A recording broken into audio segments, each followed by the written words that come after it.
I started experiencing what I can only describe as a blast furnace in my stomach. I was really sweaty, I was really out of breath. Pains going down my left arm. Some days I couldn't even get out of the bed.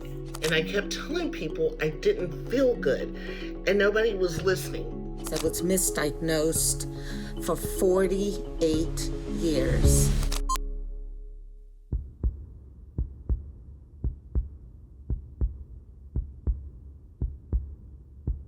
My heartbeat is strong and regular. I am at peace. Nice to see everyone. It started out that I just felt a little off. And I just said to myself, there's something wrong with me, but it's not in my head. Well, our time has come to an end, so I just want to say goodbye to my WomenHeart sisters, and I'll see you all next week.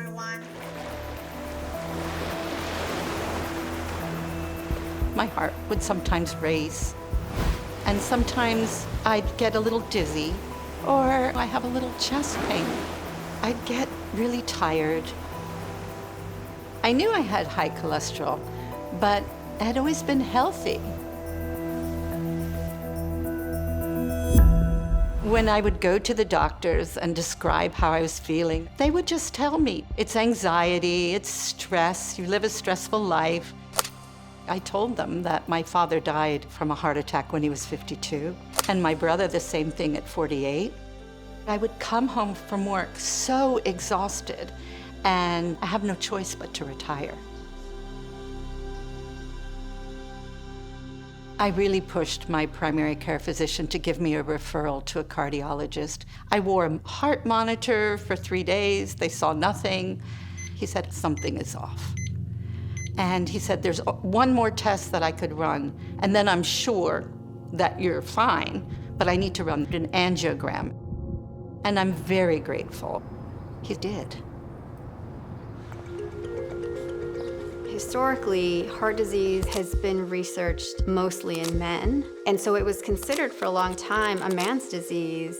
And it wasn't really until the 90s that women started being recognized more and more for having heart disease. And now we know that heart disease is the #1 killer of men and women, but the higher numbers of misdiagnosed people tend to skew towards women still today.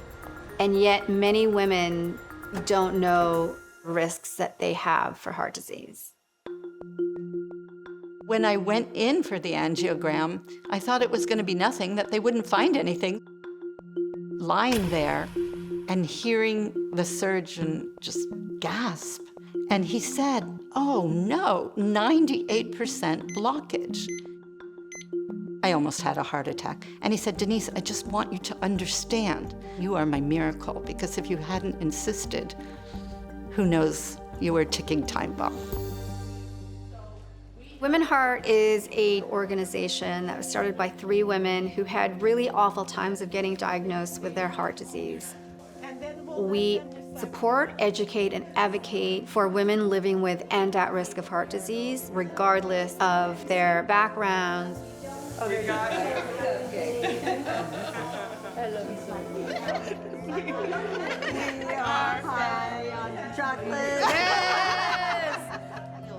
I wish I had known that high cholesterol could lead to heart disease. Finding WomenHeart and getting educated on what was going on with me and my body was so vital. It can be harder for doctors to recognize heart disease in women, because if they don't find a blockage in the major arteries, they may say it's not heart disease. But what we know to be true, especially in women, is that the blockage may be in the microvasculature, and therefore they're not going to see it on their traditional diagnostic tests that they typically run. This is such a special event to be able to come together like this. It's not every day that we get to. It took me 6 years to get a diagnosis of heart disease, and by that point, I was on the brink of a heart attack. I think there's no better medicine than having someone who can relate to you.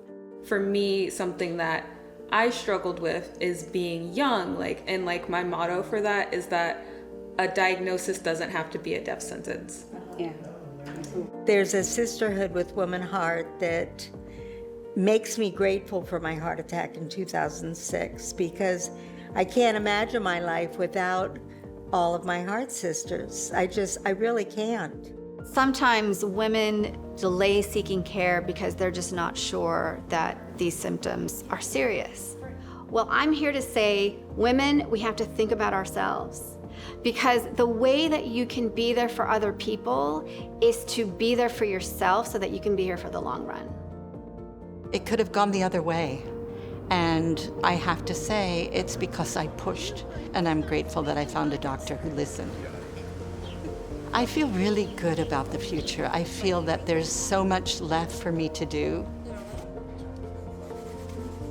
But I have today, and I'm extremely grateful for it.